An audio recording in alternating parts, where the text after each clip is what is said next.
할렐루야. 네, 반갑습니다. 네, 방금 소개받은 김현철 목사입니다. 제가 주빌리 통일 구국 기도회에 말씀을 전해달라고 부탁을 받고 이 자리에 섰는데, 제가 이 자리에 설 수 있는 그 깜이 되나 이런 생각을 좀 합니다. 사실은 저는 그 어떤 누구보다도 이런 북한 사역과 또 통일에 대해서 잘 모릅니다. 방금 소개받았던 것처럼 저는 인도 선교사로서 오랫동안 인도에서 사역을 했거든요. 그래서 제 마음속에는 인도라는 나라가 20대 중반부터 또 한국에 들어오기 전 50대까지 굉장히 그 모든 것이 그 안에 다 녹아져 있었고요. 그 안에서 정말 하나님 나라가 이런 나라구나 라고 생각될 정도로 너무너무 기쁘게 사역을 열심히 잘하고, 저는 한 번도 인도를 떠날 거라고 생각해 보지 못했습니다.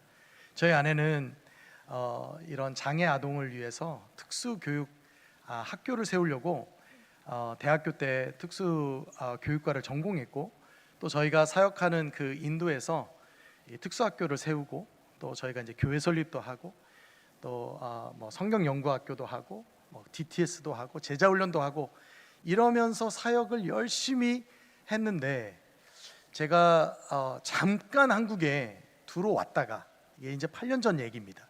잠깐 한국에 들어왔다가 처음으로, 제 인생에 처음으로 안식년이라고 하는 것을 한국에서 하려고 1년간 들어왔다가, 제가 섬기고 있는 선교단체인 예수전도단에서 그래도 선교사 출신이 선교 본부를 맡아서 사역해주면 어떻겠느냐라는 제안을 받고, 저는 길어야 한 3, 4년 있을 줄 알았는데 지금 이렇게 8년째 한국에 있게 됩니다.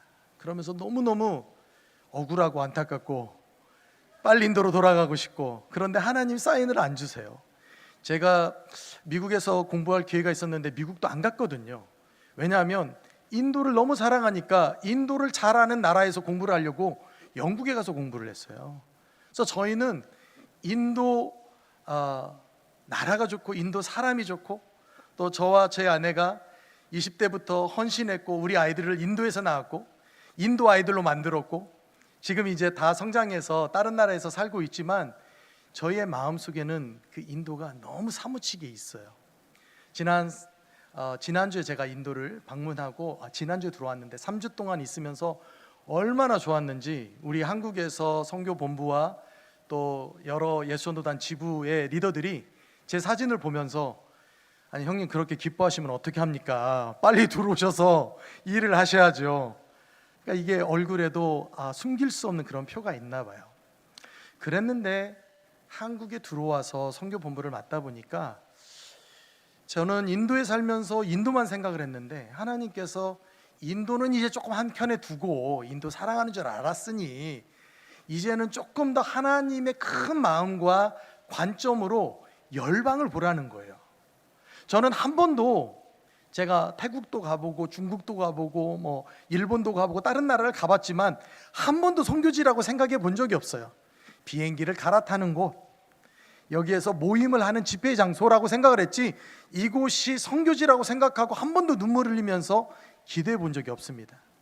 그런데 저희가 550명의 선교사를 파송하고 또 50여 개국에서 사역하시는 이 선교사님들을 위해서 기도하고 방문할 때마다 제가 인도라는 나라를 이렇게 사랑하기는 하지만 하나님의 마음으로 각 나라들을 보고 각 선교사들을 보고 또 그곳에서 일어나는 사역들을 보니까 조금 더 저의 관점이 바뀌는 것을 깨닫게 되었습니다.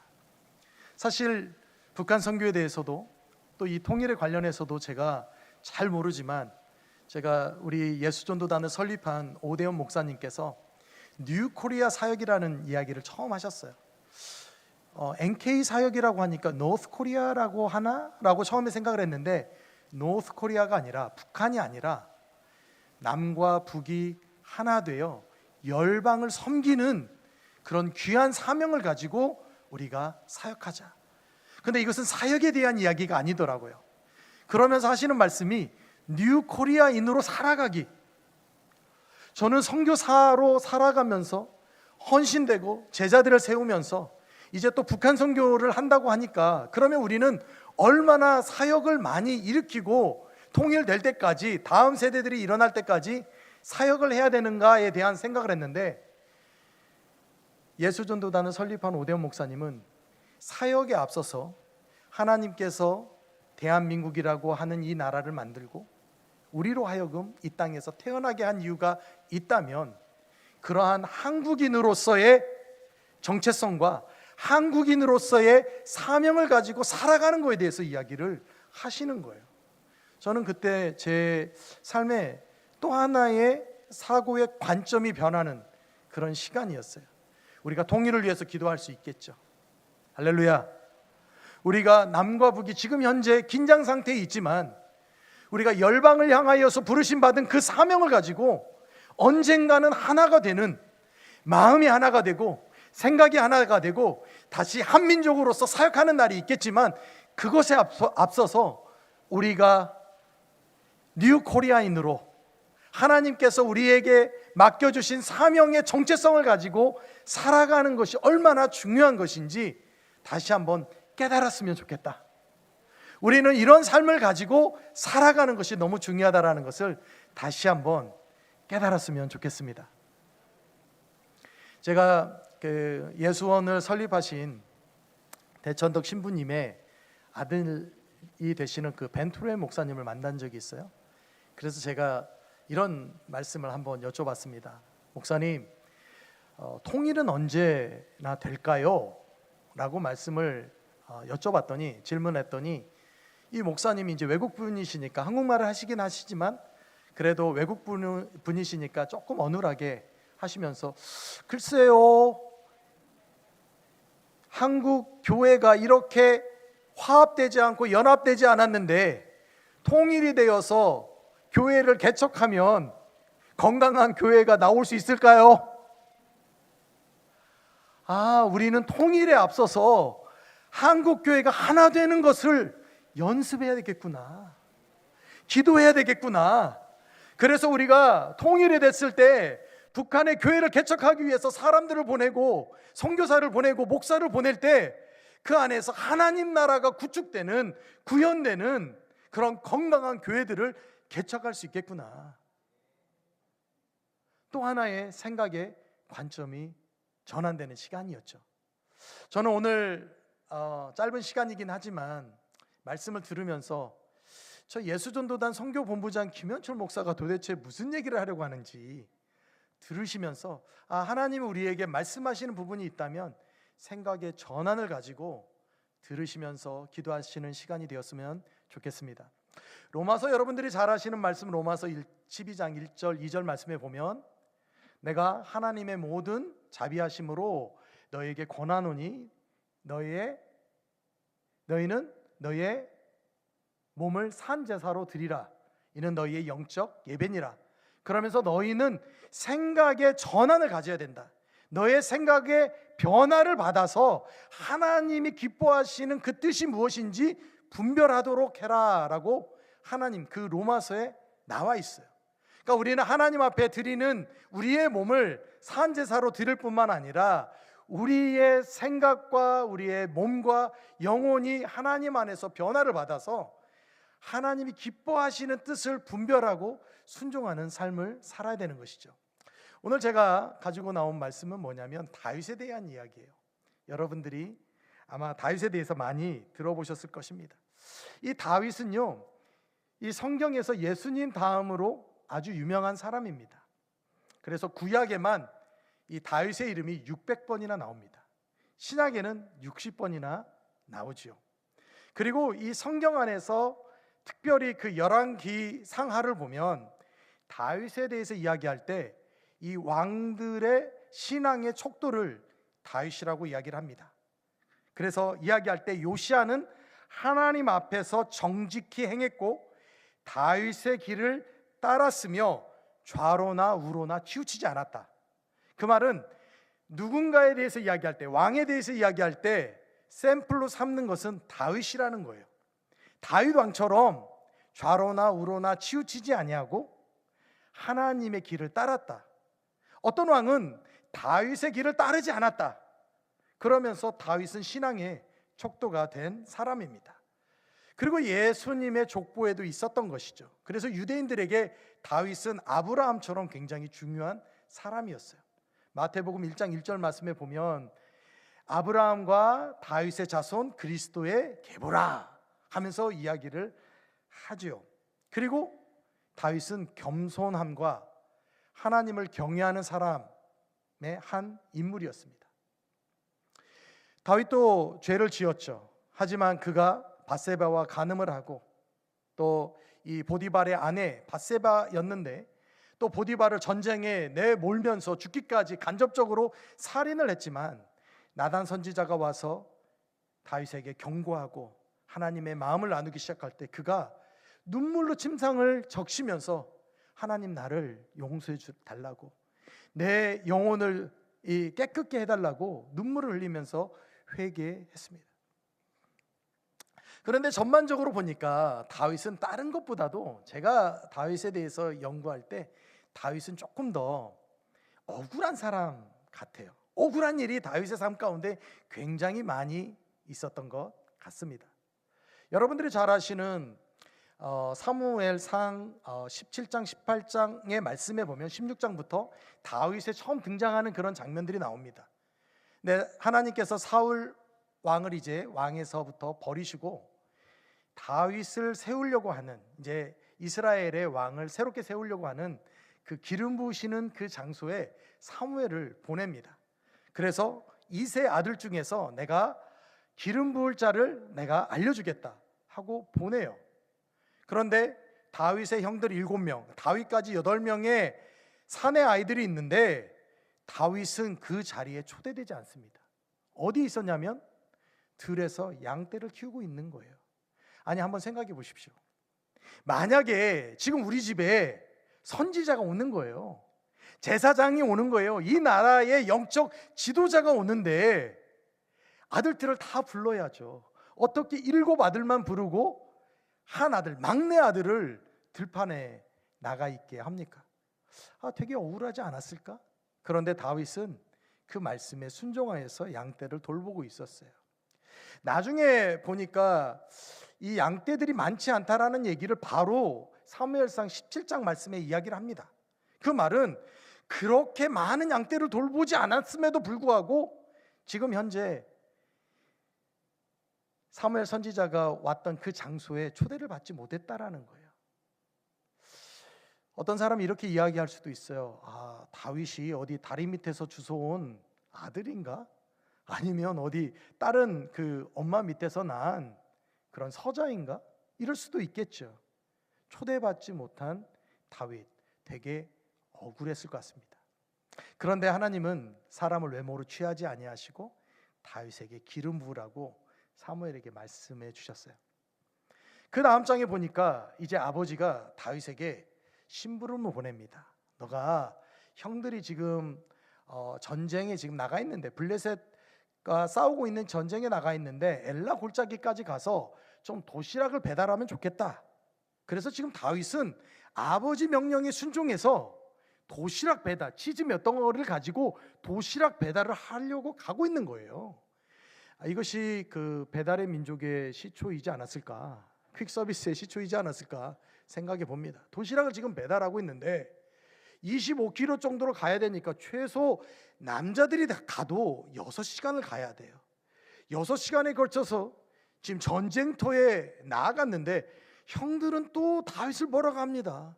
네가 지금 양 몇 마리나 키우고 있다고 그거를 또 해찰하고 등하시하고 다른 사람한테 맡기고 왔느냐, 지금 전쟁 구경하러 왔느냐라고 이야기를 합니다. 아니 6시간이나 그 배달하려고 지금 도시락 들고 아버지 말씀에 순종하려고 지금 갔는데 형들은 다윗을 나무란 것이죠. 다윗은 그것을 또 인내했어요. 하지만 그가 톨러레이트 할 수 없는, 그가 다른 사람과 타협할 수 없는 것은 뭐였냐면 하나님의 이름이 망령되이 여기는 바, 그것을 자기는 견딜 수가 없는 거예요. 지금 자기는 전쟁에 참여하러 온 사람이 아닙니다. 다윗은 그냥 형들 도시락 배달하러 온 거예요. 아버지 말씀에 순종해서 6시간이나 지금 달려온 거예요. 그런데 골리앗이 하나님의 이름을 모욕하고 망령되이 여기자, 이야기하자 다윗은 가서 싸웁니다. 근데 그가 싸운 것은 칼과 단창으로 싸우지 않고 만군의 여호와의 이름으로 싸우는 거죠. 할렐루야. 우리는 세상의 무기로 싸우지 않습니다. 아멘입니까? 우리는 하나님께서 주시는 그 권위로 싸우는 거예요. 우리는 세상의 전략으로 기도하지 않습니다. 세상을 바라보면서 이해하면서 기도는 하지만 그것이 우리의 핵심 무기가 되지 않아요. 우리는 만군의 여호와의 이름으로 기도하는 거예요. 할렐루야. 만군의 여호와의 이름과 권위로 세상을 멸하면서 대적하면서 기도하는 거예요. 그는 견딜 수 없었어요. 다윗은 골리앗이 하나님의 이름을 모욕하니까 견딜 수 없어서 나아가서 싸웠잖아요. 그냥 돌 몇 개 주워가지고 5개 물맷돌로 골리앗을 죽였잖아요. 할렐루야. 그가 순종할 때 역사는 이루어지는 것이죠. 우리가 순종할 때 역사는 이루어지는 것입니다. 자, 여기까지는 계속 서론이에요. 아직 본론도 시작하지 않았습니다. 그런데 이제 이런 상황 속에서 계속 억울함을 당하는데 다윗은 다른 것을 한 것이 아니에요. 호기심이 많아서 이쪽 저쪽 다닌 게 아니에요. 사람에 순종하고 또 하나님의 말씀에 순종한 사람이에요. 그런데 이제 이 다윗이 18장으로 넘어오면서 이제 사울의 콜링을 받습니다. 그래서 블레셋 군사들과 싸울 때 이제 다윗을 데리고 나가요. 싸웠는데 승리합니다. 아주 큰 승리를 거둬요. 그래서 사울과 다윗이 이제 승전보를 가지고 다시 궁전으로 돌아오는데 여인들이 창화했어요. 여인들이 노래를 부르기 시작합니다. 뭐라고 노래를 부르냐면 사울이 죽인 자는 천천히요, 다윗이 죽인 자는 만만이다. 그러니까요, 사무엘상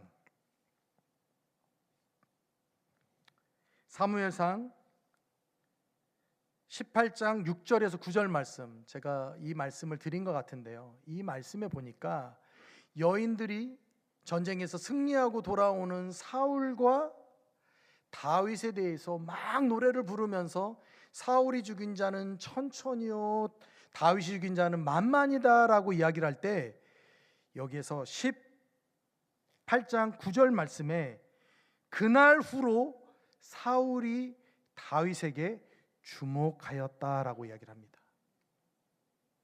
이것을 영어 성경으로 보면 사울이 그날부터, 그 이야기를 듣는 날부터 사울이 죽인 자는 천천, 나가서 천천을 죽였으면, 수천 명을 죽였으면 그것도 큰 승리잖아요. 그런데 다윗이 죽인 자가 만만이라는 이야기를 들은 사울이 그날부터 다윗을 주목하였다라고 이야기를 합니다. 영어 성경에는요, 그날부터 다윗을 질투의 눈으로 보기 시작했다라고 이야기를 합니다. 다윗이 한 것은요, 순종한 것밖에 없어요. 아니, 전쟁에 나가자면서요, 데리고 나갔잖아요. 싸우라면서요. 그래서 싸웠잖아요. 들판에 나가서 양들을 돌보라면서요. 그래서 들판에 나가서 양들 돌본 것밖에 없잖아요. 또 형들에게 도시락 배달하라면서요. 그래서 배달한 것뿐이었잖아요. 그런데 이렇게 질투의 눈으로 바라보는 사람들이 많아지니까 이제 죽음의 위협 안에 다윗이 도망가기 시작합니다. 다윗이 그 장소에서 자기의 목숨 살리려고 도망가는데 어디까지 도망가냐면 블레셋까지 도망가요. 블레셋에 있는 가드 왕에게까지 도망가요.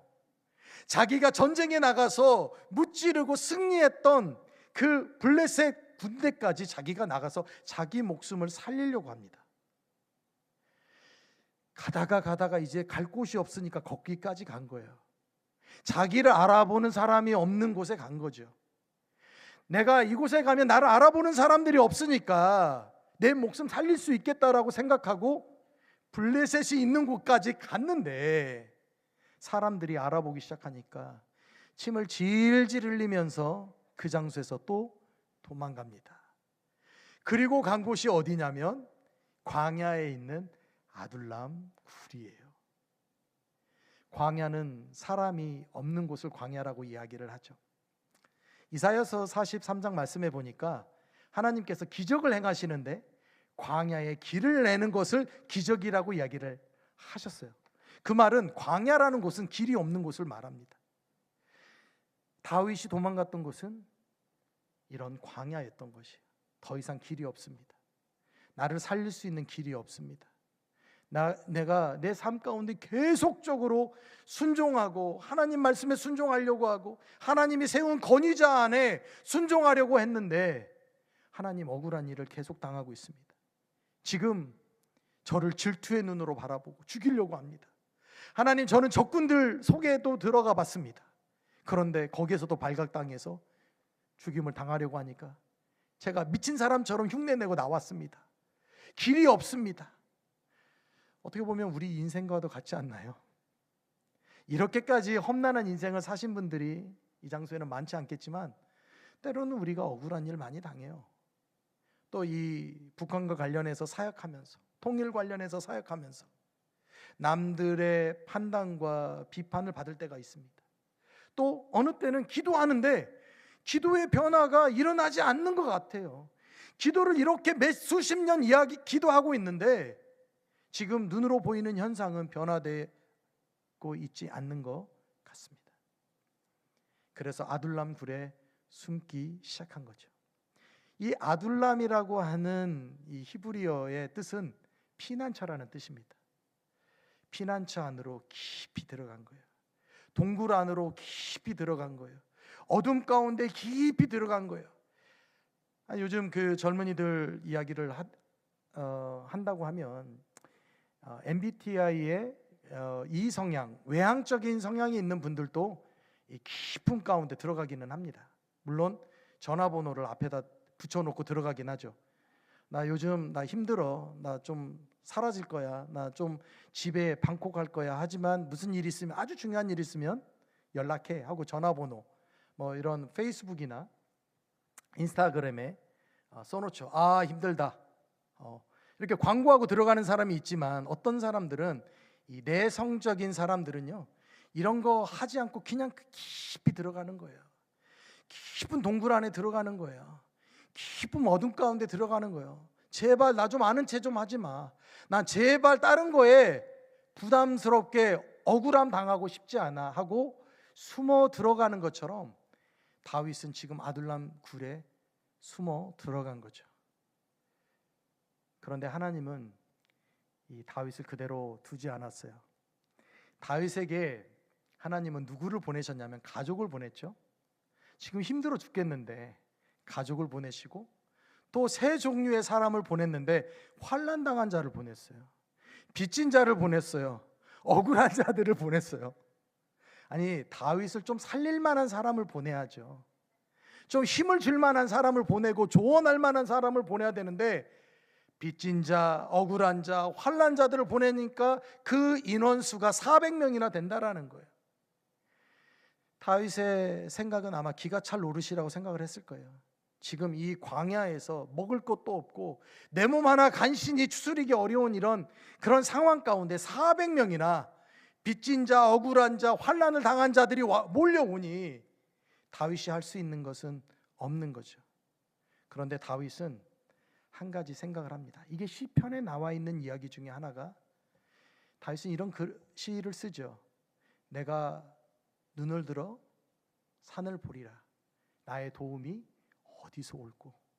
나의 도움은 천지를 지으신 여호와에게서로다.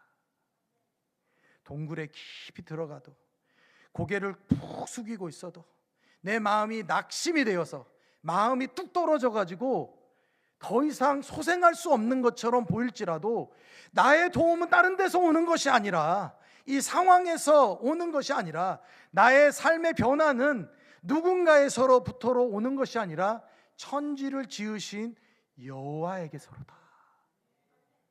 그 안에 도움이 오는 거예요. 하나님이 살리실 때 살아난다라는 것을 다윗은 다시 한번 상고하는 거예요. 하나님, 제가 어둠 속에 있습니다. 아둘람 굴에 있습니다. 절대로 피난처가 아닙니다. 400명이 몰려왔는데 이들이 다 억울한 자들이고 빚진 자들이고 환난을 당한 자들입니다. 이들이 원하는 것은 오히려 저의 도움을 원합니다. 그런데 저도 저 스스로 하나 목숨을 간수하기도 어렵습니다. 제가 바라볼 것은 내가 눈을 들어서 어두움 가운데 내가 속해 있지 않고 땅을 바라보면서 낙심하지 아니하고 눈을 들어서 내가 산을 보고 하나님을 보고 나의 도우시는 분, 천지를 창조하시는 그 하나님을 바라보겠습니다. 다윗은요, 오늘 본문 말씀처럼 이렇게 이야기를 합니다. 내 영혼이 확정되었습니다. 내 마음이 확정되었습니다. 우리의 신앙의 삶의 변화를 주는 것은 이런 믿음의 고백이라고 생각을 합니다. 할렐루야.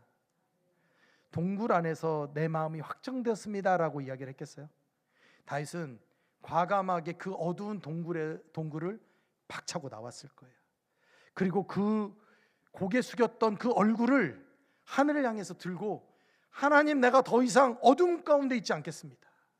이 상황 가운데 있지 않겠습니다. 상황을 판단하지 않겠습니다.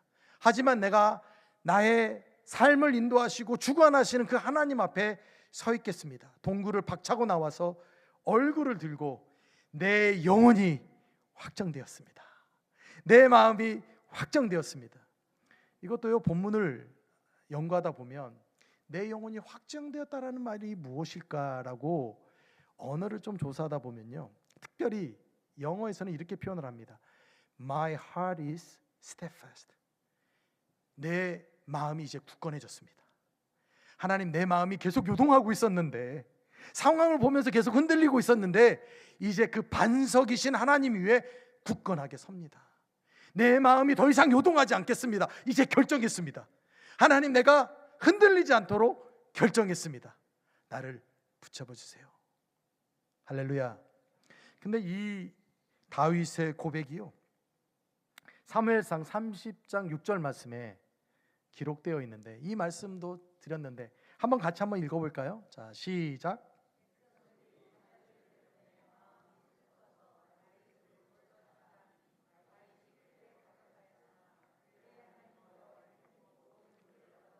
아멘.